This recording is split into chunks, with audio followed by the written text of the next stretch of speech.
అండి, ఓ వంటకి ఒక మాటకి స్వాగతం. అమెరికాలో తమ్ముడు ఇల్లు కొనుక్కుంటే అక్క పంపిన పొంగల్ గిన్నెండి. ఈరోజు ఈ పొంగల్ గిన్నె ఉంచుతా. తనకు రావటానికి కుదరలేదు కనుక తమ్ముడికి ఇది గృహప్రవేశానికి పంపిందండి. ఇదిగోండి, ఆడపిల్ల నీళ్ళు ఎత్తుకుని ఇంట్లోకి రావాలి కదా, ఈ బింది తీసుకుంది. ఇదిగో ఇది పొంగల్ గిన్నె. ఇదిగోండి, నేను చిన్న గిన్నె తీసుకోమంటే కాదు, నలుగురికి ప్రసాదానికి పెట్టడానికి కావాలి కదా అని పెద్ద గిన్నె. ఇదిగోండి గెరిటి చూడండి, ఇత్తడి గెరిటి చాలా బాగుంది.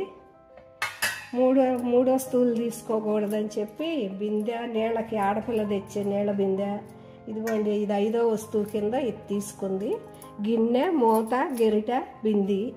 ఇది ప్రసాదం పెట్టుకోను, దేవుడి దగ్గర పూజ దగ్గర పెట్టుకోవటానికి అని 5 వస్తువులు తీసుకుంది. ఇవ్వండి, ఈ తోముకోట అక్క తమ్ముడికి పంపించింది. తను రాను కుదరలేదు కనుక మేము వస్తుంటే పంపించింది, మేము తీసుకొచ్చాం గృహప్రవేశానికి కొత్త. ఇవ్వండి, తోముకోవటం కూడా ఈజీగా తోముకోవచ్చు. కొంచెం చింతపండు నానబెట్టి రుద్దెత్తే బంగారం మెరిసినట్టు మెరుస్తుంటాయండి. చింతపండు రుద్దినాక పీతాంబరం రుద్దెత్తే మనం వంట గిన్నెలు కడుక్కున్నంత ఈజీగా కడుక్కోవచ్చు.